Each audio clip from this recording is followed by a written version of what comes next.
Hello నమస్తే, welcome to రచ్చ media. నేను మీ శివప్రసాద్. రచ్చ మీడియా కథనానికి స్పందన లభించింది. తాడేపల్లిగూడెం రూరల్ మండలం మెట్టుప్పరగూడెనికి సంబంధించిన ఒక బాల్య వివాహానికి సంబంధించిన ఒక కథనాన్ని అయితే రచ్చ మీడియా బ్రేకింగ్ అండ్ ఎక్స్క్లూజివ్ గా ప్రసారం చేయడం జరిగింది. దీనికి కొంచెం లేటుగా స్పందించిన సిడిపిఓ అధికారులు ఇచ్చిన ఫిర్యాదు మేరకు తాడేపల్లిగూడెం రూరల్ పోలీస్ స్టేషన్ లో నలుగురిపై కేసు నమోదైంది. క్రైమ్ నెంబర్ 79/2025 బాల్య వివాహ నిరోధ చట్టం 2006 సెక్షన్ 9 మరియు 10 రెడ్ విత్ 3 క్లాజ్ 5 కింద భారతీయ న్యాయ సంహితలో నాన్ బెయిలబుల్ కేసు అయితే నమోదు చేయడం జరిగింది. నలుగురు పైన ఈ కేసు నమోదు చేశారు. అయితే 41 నోటీస్కి కూడా ఈ కేసుకి సంబంధించి అవకాశం లేదు. అయితే పోలీసులు ఏం చేస్తారనేది చూడాల్సి ఉంది. అయితే ఈ బాల్య వివాహం జరిపించడానికి ఇటువైపు తల్లిదండ్రులు, అదే బాలిక తల్లిదండ్రులు కావచ్చు, లేదంటే వరుడి తరపు తల్లిదండ్రులు, లేదా తల్లి కావచ్చు, లేదంటే బంధువులు కావచ్చు, తప్పుపై తప్పు చేస్తూ పలు రకాల తప్పు చేస్తూ కేంద్ర ప్రభుత్వాన్ని సైతం ఇక్కడ మోసం చేసినట్లుగా తెలుస్తుంది. అయితే ఈ వివాహం జరగడానికి ముందే సిడిపిఓ గారికి కానీ, లేదంటే ఇక్కడ ఐసిడిఎస్ అధికారులకు కానీ కొంతమంది సామాజికవేత్తలు కావచ్చు, కొంతమంది ప్రజలు అయితే కంప్లైంట్ చేయడం జరిగింది. వివాహానికి సుమారుగా 2 గంటన్నర ముందే ఈ సమాచారం అందించినప్పటికీ సిడిపిఓ అధికారులు ఇతర అధికారుల సమన్వయం సాధించడంలో విఫలమవడం, వివాహ కార్యక్రమానికి ముహూర్తం అయిపోయిన తర్వాత అక్కడ చేరుకోవడంతో అక్కడ ఏదైతే పెళ్లి పెద్దలు కావచ్చు, వచ్చిన ఎవరైతే ఉన్నారో వాళ్ళు చెప్పిన సమాధానం ప్రకారం ఇక అధికారులు వెందిరిగిన పరిస్థితి. అయితే 3 రోజుల అనంతరం నిన్నటి రోజున రూరల్ పోలీసులకు సిడిపిఓ నుంచి, లేదంటే ఐసిడిఎస్ అధికారుల నుంచి ఫిర్యాదు అందింది. అయితే ఆ రోజు జరిగిన తతంగం అయితే మీకు చెప్తాం. అక్కడైతే ఏదైతే జ్యూరిడిక్షన్ ఉందో జ్యూరిడిక్షన్ కి చెందిన అంగన్వాడీ అధికారికి కావచ్చు, ఐసిడిఎస్ అధికారి కాకుండా వేరే వాళ్ళు అక్కడికి వెళ్ళడం, వాడికి సరైన సమాధానం చెప్పకపోవడం, అనంతరం రూరల్ పోలీసులను వారు సంప్రదించడం, పోలీసులు వెళ్ళేటప్పటికే అక్కడ లా అండ్ ఆర్డర్ సమస్య వస్తుందనే విషయంలో ఆ రోజు ఏదైతే ప్రూఫ్లు లేవంటూ వాళ్ళు చెప్పడం, ఐసిడిఎస్ అధికారులు వెందిరడం, ఇదంతా ఒక కహానీగా కనిపిస్తుంది మన కంటికి.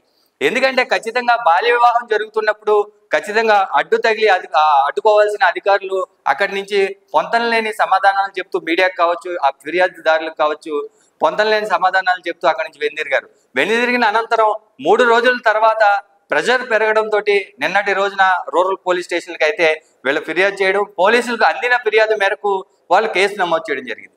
బాల్య వివాహం ఒక్కటే ఇక్కడ కేసు పెట్టినట్టుగా కూడా మనకి తెలుస్తుంది. ఆ ఇచ్చిన కంప్లైంట్ మేరకు, అధికారులు ఇచ్చిన కంప్లైంట్ మేరకు రూరల్ పోలీస్ నుంచి స్టేషన్ హౌస్ ఆఫీసర్ ఆయన చేసుకుంటూ కేసు నమోదు చేయడం జరిగింది. అయితే దీంట్లో చాలా తప్పులు ఉన్నాయి. ఈ తప్పు మీద తప్పు ఎలా చేశారని కూడా మీకు చెప్పే ప్రయత్నం చేస్తాం. అయితే బాలిక ఇప్పుడు ఏదైతే మ్యారేజ్ జరిగిన అనంతరం మీడియాలో వచ్చిన వార్తా కథనానికి స్పందించి అధికారులను తప్పుదోవ పట్టించేలాగా పోలీసులు అయితే కేసు నమోదు చేశారు. కానీ అయితే ఐసిడిఎస్ అధికారులు ఇచ్చిన ఫిర్యాదు మేరకు కేసు నమోదు చేశారు. అయితే పోలీసులను కానీ అధికారులను కానీ ఇక్కడ ఎవరైతే ఉన్నారో వివాహ పెద్దలు కావచ్చు, అక్కడ ఉన్నవారు కావచ్చు, తప్పుదోవ పట్టించారనేది పూర్తి స్థాయి సమాచారం ఉంది. ఏదైతే 2009లో జన్మించిన బాలికకు 2007లో జన్మించినట్లుగా 2 సార్లు అయితే ఆధార్ కార్డు యూనిక్ ఐడెంటిటీని వీళ్ళైతే ట్యాంపరింగ్ చేశారని పూర్తి స్థాయి మనకి సమాచారం అయితే రచ్చ మీడియా సేకరించింది. అయితే బాలిక జన్మించింది 2009 మార్చి 23వ తారీఖున తాడేపల్లిగూడెం ప్రభుత్వ ఆసుపత్రిలో జన్మించింది. అక్కడ కూడా సర్టిఫికెట్ ఉంది. దానికి సంబంధించి మున్సిపాలిటీ నుంచి మనకు ఆధారాలు అయితే మేము సేకరించాం. మున్సిపాలిటీలో జనన ధృవీకరణలో 2009 23వ తారీఖు మార్చి నెలలో జన్మించినట్లుగా ఆధారాలను ఇక్కడ మీకు ప్రజెంట్ చేస్తూ ఉన్నాం. అలాగే మొదటిసారి ఏదైతే కలిదిండి మండలంలో ఈ అమ్మాయి అయితే చదువుకుంది, కలిదిండి మండలం గురువాయిపాలెం జడ్పిహెచ్ ఉన్నత పాఠశాలలో 10వ తరగతి చదివింది. 10వ తరగతికి వచ్చేసరికి అమ్మాయి వయసును మరొక సంవత్సరం పెంచి, ఏదైతే 2009లో జన్మించిన ఈ బాలిక వయసును అదే డేట్లో 23/3/2008గా 10th క్లాస్ టీసీ వచ్చే సమయానికి మరొకసారి వీళ్ళు ఆధార్ కార్డును ట్యాంపరింగ్ చేశారు. మళ్ళీ ఈ వివాహానికి పూనుకున్న తర్వాత ఇక్కడ మాకైతే పూర్తి స్థాయి సమాచారం ఉంది. తాడేపల్లిగూడెంలోని ఒక ఆధార్ కేంద్రంలో ఈ మార్పు జరిగినట్లుగా మాకైతే సమాచారం ఉంది. అది కూడా పూర్తి పరిశోధనాత్మక ఏదైతే మేము దాని మీద కూడా ఒక కథనాన్ని అయితే మీకు ప్రసారం చేస్తాం. 2007లో పుట్టినట్లుగా అదే డేట్ ఆఫ్ బర్త్ మార్చి 2007లో పుట్టినట్టుగా మరొక్కసారి ఆధార్ కార్డు ట్యాంపరింగ్ అయితే జరిగింది. ఈ ఆధార్ కార్డు ట్యాంపరింగ్ అనేది చాలా ఇది కేంద్ర ప్రభుత్వాన్ని మోసం చేసినట్లుగా ఇదైతే వస్తుంది.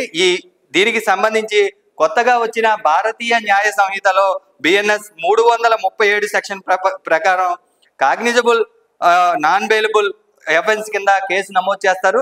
ఏదైతే చేసిన వారిపై కూడా వాళ్ళకి ఆధార్ కేంద్రం యొక్క ఇది కూడా రద్దయ్యే అవకాశాలు ఉన్నాయి. 7 సంవత్సరాల జైలు శిక్ష కూడా పడే అవకాశం ఉంది. 2 లక్షల వరకు జరిమానా పడే అవకాశం ఉంది. ఇవేవి కూడా ఈ కేసులో మిళితం కాలేదు. కేవలం ఒక బాల్య వివాహం మీద ICDS అధికారులు కంప్లైంట్ ఇవ్వడం, తమల్ని తప్పుదోవ పట్టించిన వారిపైన వారికి అంత మక్కువ ఏంటో కూడా మాకు తెలియటం లేదు.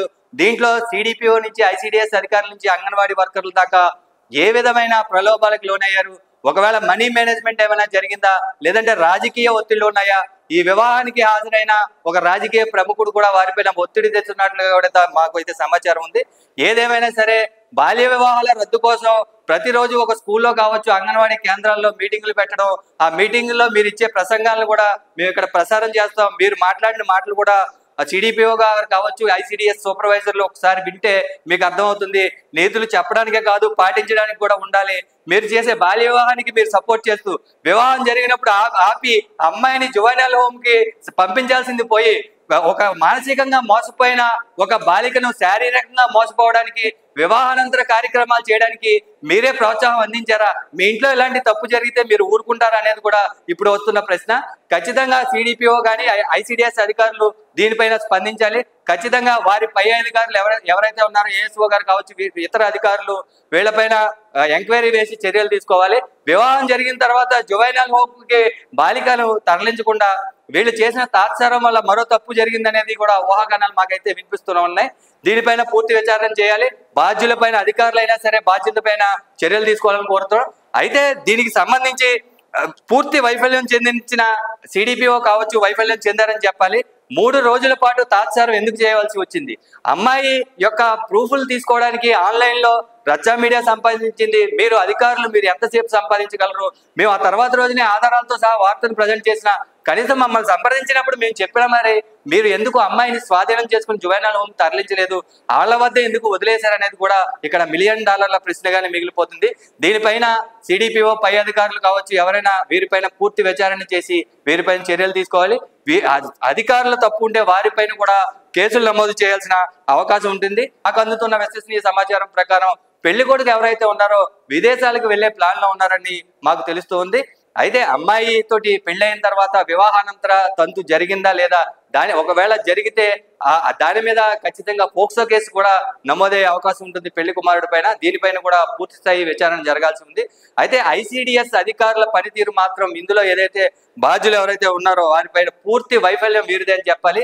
అక్కడ ఖచ్చితంగా ఆ రోజు వివాహాన్ని అడ్డుకొని బాలికను జువైనల్ హోమ్ కి తరలించకుండా బంధువులకు అప్పచెప్పి మరో తప్పు వారు చేయడానికి అవకాశం కల్పించారా అనే దానిపైన విచారణ జరగాల్సి ఉంది.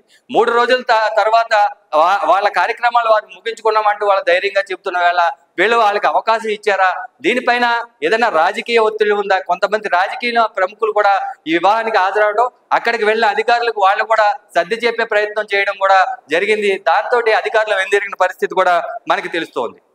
అలాగే ఏదైతే SSC బోర్డును కూడా ఏదైతే 10th క్లాస్ బోర్డును కూడా వీళ్ళు తప్పుదోవ పట్టించారు ఏజ్ ప్రూఫ్ సర్టిఫికేట్ తోటి.